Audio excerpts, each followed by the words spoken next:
Hello everybody out there in YouTube lands. Old man doing stuff down here, Prattville, Montgomery, Alabama, June 2026, and I've got my High Point JC40 Smith & Wesson on the table today. What I'm doing today is just a short reassembly video. The High Points are controversial in a lot of ways.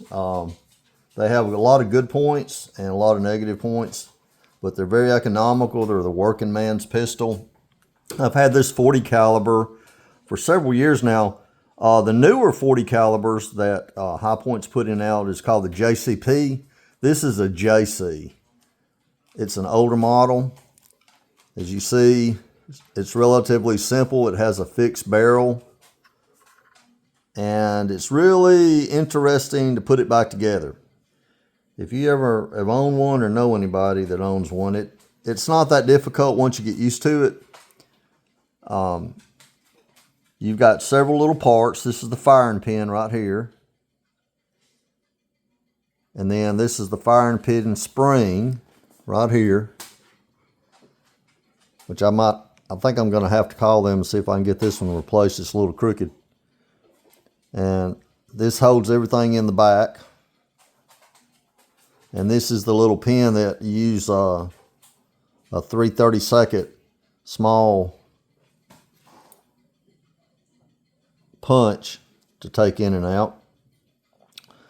The JC model, the spring that you see right here on the ends, it's kind of closed in.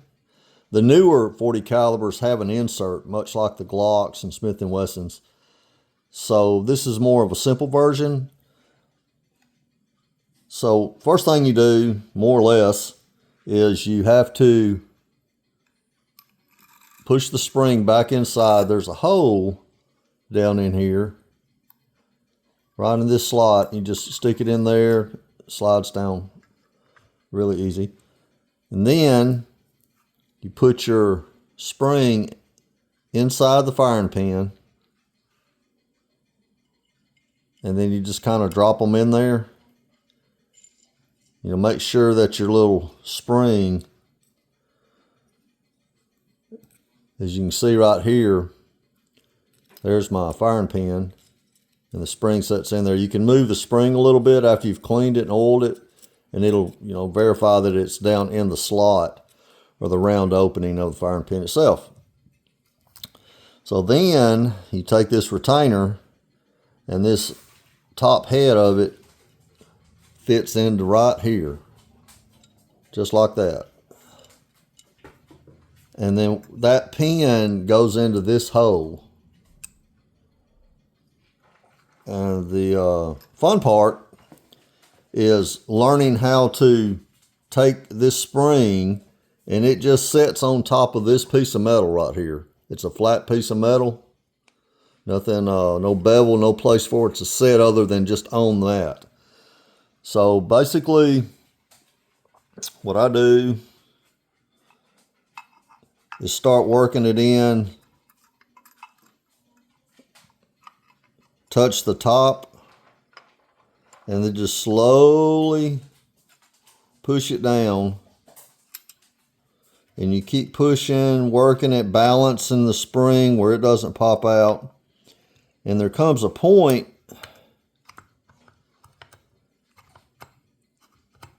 where the barrel and the receiver accept. See how the barrel and the slide is hooked back into the receiver. Once you get to that point, be real careful. There's a lot of tension on it. It just popped out on me a little bit. You just have to be real patient. You need to develop patience when you're working on anything in life. I'm 67, and I've been working on things since I was 17. My first car was a 65 Chevy Impala. So you start kind of working it down. You go back with the slide and see how it's going down. Okay. You just got to kind of maneuver your hands around And your goal, I know you can't see it, but that pin, you keep working the slide back.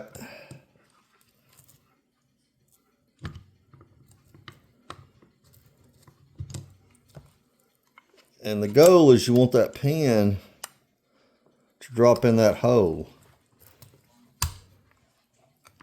Which it just about did it then, but as you can see by my grunting. But if it was easy, everybody'd be doing it. All right. So what I've done now is that pin, the bottom of this pin has gone down into the hole that's in the receiver. And you just keep working it down and it pops in. So you know if you have this picture right here, it's all squared up inside there, pretty much you've got it done. Then up here, as I said before, that barrel, once you get this barrel into the slide part here and this lines up, the slide lines up receiver, then you've got to pass the spring goes to hell part where that spring's not going to pop out on you. And till you get used to this, you know, you're going to pop that spring out a few times, but you got to be patient and quit whining about, you know, everything else is so easy on pistols and that sort of thing. You know, you may not even want to fool with it. High points. I like tinkering around. I'm trying to not watch as much TV. I'm finding that I have a lot more spare time.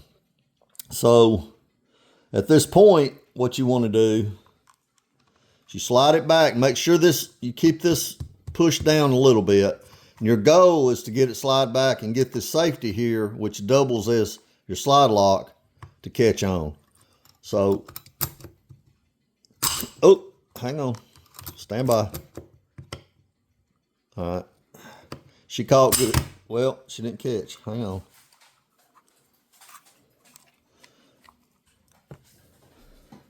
Try not to move my camera too much.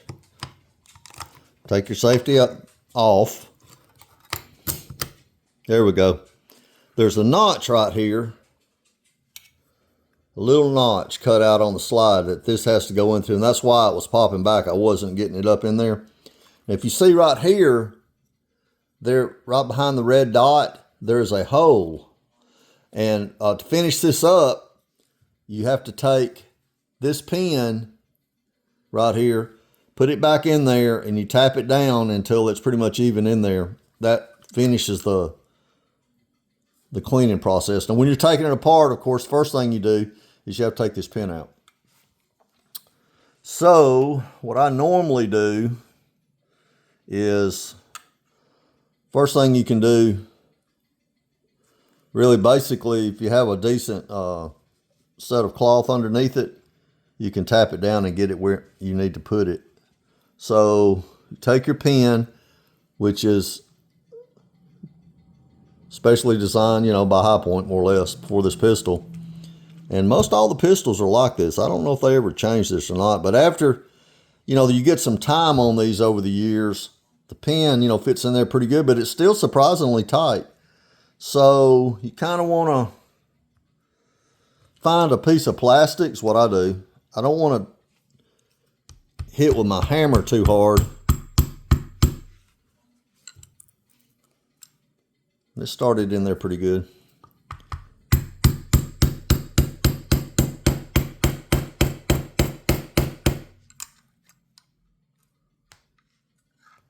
That's looking pretty good there. And so I bought this special. It's a 3/32. I don't know if you can see that. 3/32 T-con. That's what, on a lot of the repair videos, it fits perfectly on the hole of that pin. And you got that, and then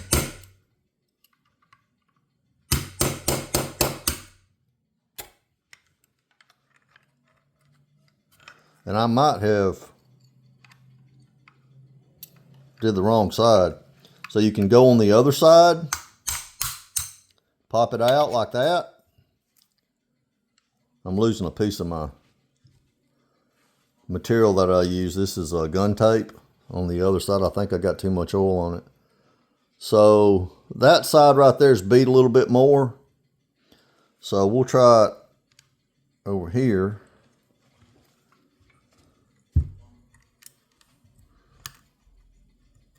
And yeah, it's a hassle. No doubt about that. And something else you can do is, as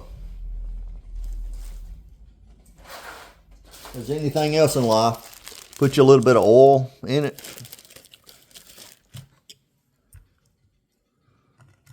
I don't worry too much about my firearms getting too oily. I wipe them down pretty good. I clean them after every session when I shoot. So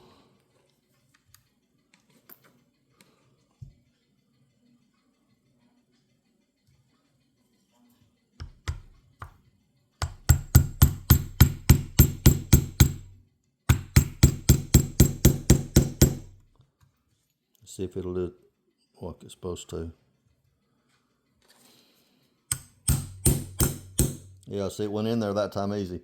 So you just use a little bit of oil, and all you got to do is just get it past the level point, just a little bit more. And then on the other side, you probably can't see this, but it's not quite flush on this side. The pin is, cut to where you can drive it in and have it clear in both sides. That's perfect right there. So just a little bit of oil help with that. So then you do your safety checks. And these older style JCs, I've got to fix that. They have the thumb release on the bottom, which that's pretty cool. A lot of your old time pistols back 100 years ago, nearly 100 years, started using those.